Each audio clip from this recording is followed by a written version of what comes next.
اور یہ لوگ اس بات کے قائل ہیں کہ اللہ اولاد رکھتا ہے.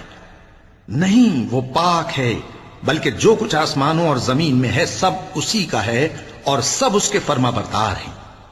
وہی آسمانوں اور زمین کا پیدا کرنے والا ہے، اور جب کوئی کام کرنا چاہتا ہے تو اس کو ارشاد فرما دیتا ہے کہ ہو جا، تو وہ ہو جاتا ہے. اور جو لوگ کچھ نہیں جانتے یعنی مشرک، وہ کہتے ہیں کہ اللہ ہم سے کلام کیوں نہیں کرتا یا ہمارے پاس کوئی نشانی کیوں نہیں آتی. اسی طرح جو لوگ ان سے پہلے تھے وہ بھی انہی کسی باتیں کیا کرتے تھے. ان لوگوں کے دل آپس میں ملتے جلتے ہیں.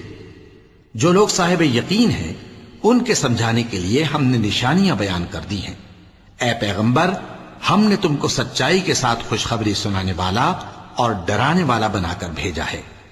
اور اہل دوزخ کے بارے میں تم سے کچھ پرسش نہیں ہوگی، اور تم سے نہ تو یہودی کبھی خوش ہوں گے اور نہ عیسائی، یہاں تک کہ ان کے مذہب کی پیروی اختیار کر لو.